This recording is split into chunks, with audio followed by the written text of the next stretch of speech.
कपड़े धोने वाली बहू। शादी के पहले से ही विभा को कपड़े धोने का बड़ा शौक था।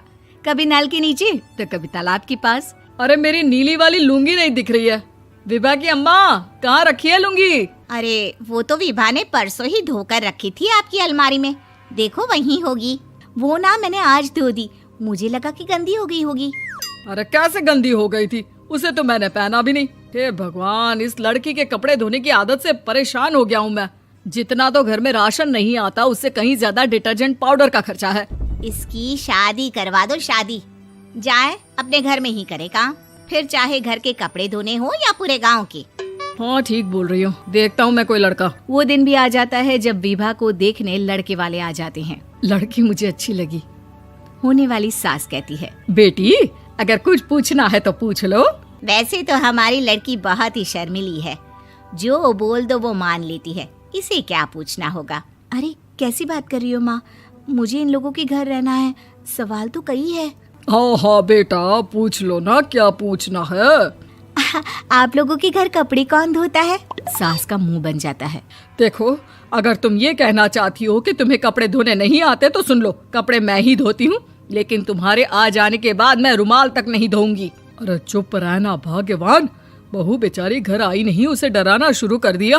वो क्या है ना बिटिया, अभी तक तो ये कल्लू की माँ ही धोती थी, लेकिन अब तुम्हारे पापा तो दहेज में वॉशिंग मशीन देंगे ही। तभी विभा की माँ बोल पड़ती है, सवाल भी पूछा तो क्या। वैसे भाई साहब, मशीन की तो फिर भी कपड़े धोने की कैपेसिटी होती है। मतलब जो बिटिया दे रहे हैं ना विभा, इसे कपड़े धोने का बहुत शौक है। ये आप लोगों के क्या, आस पड़ोस गांव मोहल्ले सबके कपड़े धो दे और उफ तक ना करे। बाहर देखा नहीं आपने कितने कपड़े सूख रहे हैं? सब हमारी बिटिया ने ही तो धोए हैं। बस भी करो ना माँ, शर्म आ रही इतनी तारीफ सुनकर। और तो और एक दाग निकाल कर दिखाओ तो मान जाऊं। हाँ अच्छा, माफ करना बेटा, मैंने गलत समझा। हमें तो रिश्ता बहुत पसंद है। और ऐसे जुड़ जाता है रिश्ता कपड़े धोने का शौक रखने वाली विभा का। उसकी शादी हो जाती है कोयला फैक्ट्री में काम करने वाले कल्लू के साथ। शादी के बाद अचानक विभा चिल्लाती हुई सास के पास आती है। सासू माँ, अरे सासू माँ कहाँ है आप? ये तो धोखा है, धोखा दिया आप लोगों ने मुझे। इसे ससुर के चक्कर के बारे में पता चल गया। अरे तो उसमें तुझे क्यों धोखा मिला है? अरे नल में पानी नहीं आता, कपड़े कैसे कब धुलेंगे? अच्छा, तू पानी नहीं आ रहा उसकी बात कर रही है। तो आपने क्या सोचा? कुछ नहीं। अच्छा, तेरी माँ ने कहा था कि कपड़े धोने का शौक है तुझे, याद आया मुझे। शौक बोलकर कपड़े धोने वाले मेरे जुनून को कम ना आके सासू माँ, कपड़ा धोना मेरा गुरूर है। तभी पति भी वहाँ आ जाता है। अभी मैंने इसे सनी देओल की फिल्म दिखाई है, उसी के डायलॉग मार रही है माँ। अच्छा सुन, साफ साफ बता रही हूँ, पानी सुबह 4 से 6 और शाम को 10 से 12 आता है, समझी? विभा टाइमिंग सुनकर हैरान हो जाती है। ये क्या भूतों का मोहल्ला है? सुबह 4 बजे उठकर कौन कपड़े धोता है? 4 बजे टंकी में पानी जाता है, फिर सारा दिन धोना ना, किसने मना किया?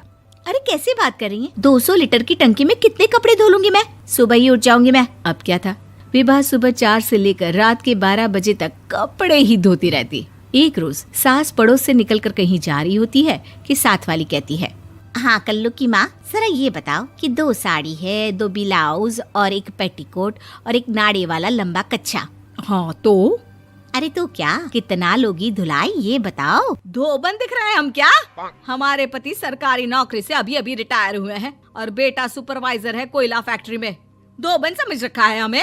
हाय रे कल्लू की अम्मा, माफ कर दो, वो तो मोहल्ले में यही सब बता रहे थे कि तुमने बहू को कपड़ा धुलवाने के काम में लगा दिया है। सास को पड़ोसन की बात सुनकर गुस्सा आ जाता है। वो घर पहुंचती है जहां घर के बाहर ही इतने सारे कपड़े सूख रहे होते हैं जितने कि किसी धोबन के घर पर। अरे ओ कल्लू की दुल्हन, बाहर निकल।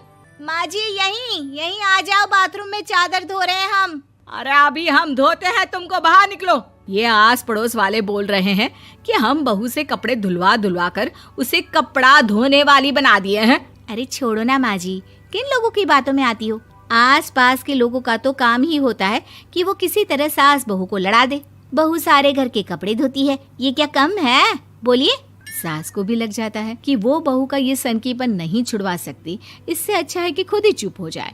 एक रोज सास और बहू मंदिर जाते हैं, जहाँ सास की साड़ी वहाँ खड़ी भीख मांगने वाली से मिलती है। माँ जी क्या बात है, आपकी साड़ी उस भिखारन से कितनी मिल रही है ना? हाँ हाँ देखो तो, दोनों की साड़ी मिल रही है। क्या बात है कल्लू की अम्मा, तुम खुद को तो अफसर की बीवी बताती हो और ऐसी सिंपल सी प्लेन साड़ी पहनकर घूमती हो। सिंपल और प्लेन नहीं है ये साड़ी। तो क्या सोने के धागे से फूल बने हैं? कुछ भी सासू माँ, कुछ भी। हाँ बने थे इस साड़ी में सोने के धागे से फूल। मेरे पति लेकर आए थे मद्रास से स्पेशली मेरे लिए 10,000 की। ताहे भाई साहब इस भिखारन के लिए भी सेम टू सेम साड़ी लेकर आए होंगे 10,000 की।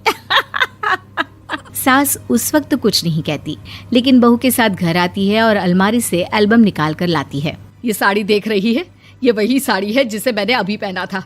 इस साड़ी में ये जो चमकदार फूल दिख रहे हैं ना, ये सोने के धागों से काढ़े गए हैं। लेकिन तू लोकल वॉशिंग मशीन ब्रश से घिस घिस कर सारे फूलों को निकाल कर साड़ी प्लेन कर दी। मुझे माफ कर दीजिए सासू माँ। और तो और, जब मैंने तुझे तेरी गलती के लिए कुछ नहीं कहा, लेकिन तूने तो सबके सामने मेरा मजाक ही बना दिया। क्यों? बहू को समझ में आ जाता है कि अब से उसका कपड़े धोना बंद।